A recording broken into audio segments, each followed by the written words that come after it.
Erin was in trouble. She had no money, no job, no husband, and 3 young children. Life is difficult when you are a single mother.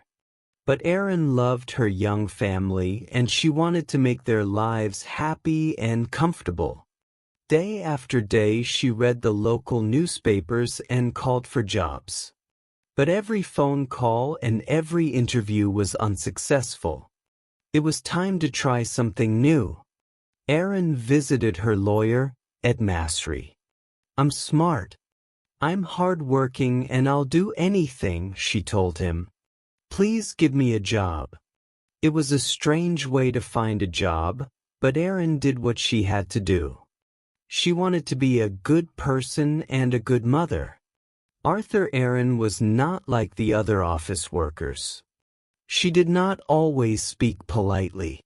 She did not wear dark suits. And she gave her opinions fearlessly. She worked hard, organizing papers into piles and boxes every day. But the work was too boring for a smart woman like Erin. Soon, she started reading some of the letters and lawyers' papers to make her days more interesting. Katie Erin was a careful worker and she wanted to do her job well. One day, she found some people's health papers in the same box as their house papers. This was unusual. Why are these together? She thought maybe there's a mistake. She started looking at the big box of papers, one page at a time. It seemed that a large electricity company, Pacific Gas and Electric Company, PG&E, wanted to buy hundreds of houses in the small town of Hinckley, close to their electricity station. More importantly, why were the homeowners' health papers in the same boxes? It was a mystery. Erin could not sleep that night. She was worried. Did PG&E want to hide something? Were the people of Hinckley safe? Erin was already a busy woman with her own problems. She had little time to worry about other people. But deep inside, Erin felt that something was wrong. Could she solve the mystery? She needed more information. The next day, she spoke to her boss, Ed. With his help, Erin started looking more closely at the papers. Erin discovered more and more strange papers in the Hinckley box. She realized that there was a serious problem. She loved her family and she wanted to spend more time with them. She wanted to see her children grow up, but people in Hinckley were very sick and only Erin knew about it. She wanted to help, so she bravely decided to solve the Hinckley mystery alone. Erin visited people in Hinckley and spoke to them about PG&E, their houses and their health. She wanted to find the true story. Erin was not a lawyer. She was friendly and interesting, and the people of Hinckley liked talking to her. They told her that PG&E was a good company. It made their water safe. It paid for their hospital tests and it offered good jobs. But Erin was not so sure. Erin always got what she wanted. Now she needed help and information. She was working alone, but this did not stop her. She called and visited scientists, doctors, and lawyers. She talked to anyone who could help her. And every day she worked hard. At last she got the piece of information that she really needed. PGA was poisoning the water near Hinckley. PGA is one of the biggest companies in the U.S., and people liked and trusted it. But Erin realized that the company told lies. The water was safe, they said, but they were poisoning it. Erin was not important, famous, or rich. She was not even a lawyer. But she decided to fight against PGA for the people of Hinckley. She knew that she had to help in every possible way. How many people were poisoned in Hinckley? Was anyone in danger? Erin returned to the town to find out. People knew Erin now. They trusted her and they talked honestly about their health problems. Hundreds of people in Hinckley had terrible illnesses and some were dying. As Erin listened to the great problems and worries in these people's lives, she became very angry. PG&E knew that it was killing people. It was expensive to clean the water from its electricity station, so the dirty water ran into Hinckley's river and drinking water.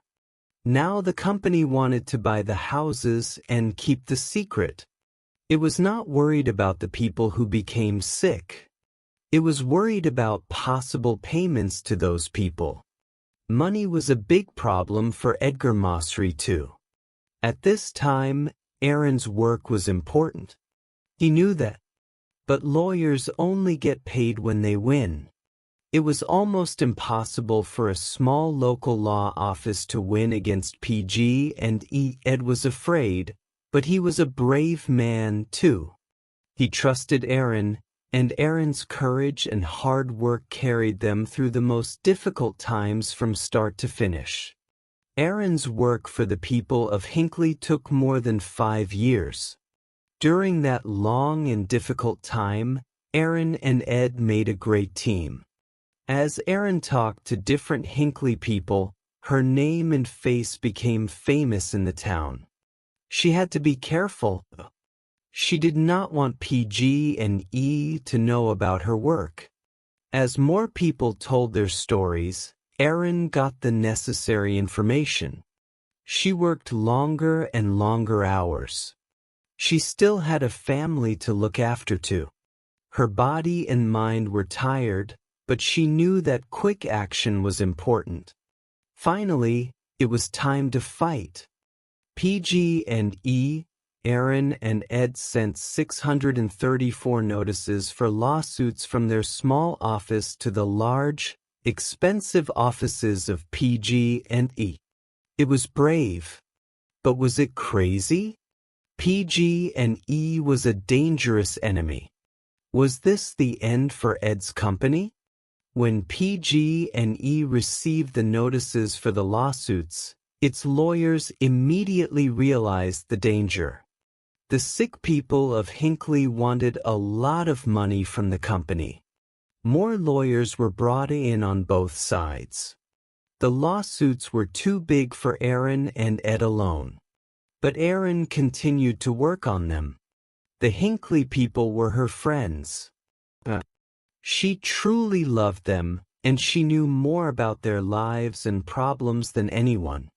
So Erin, Ed, and the lawyers from other companies worked together to do their best for the people of Hinckley, Hawaii. After months of hard work, important lawyers in expensive clothes filled a small courtroom. PG&E bosses sat quietly in their chairs, trying not to look worried. Erin was nervous and excited. She thought about her friends in Hinckley, and she remembered the long years behind her. As the judge spoke his final words, she listened silently. White HT, PG&E had to pay $333 million to the people of Hinckley. It was the largest amount of money for this type of lawsuit in the history of the United States. This also gave hope to other ordinary people and small law offices. And when PG&E stopped poisoning the water at Hinckley, hundreds of people's lives were saved us. After their fight against PG&E, Erin and Ed had enough money to stop working forever. But today, Erin is still working for Ed's office. She is not a lawyer. She always liked to do things her own way, and she has not changed. But her health, her family, and the people of Hinckley are more important. Today, she works for other ordinary people who are fighting against big companies. Her courage and hard work continues to help people and save lives.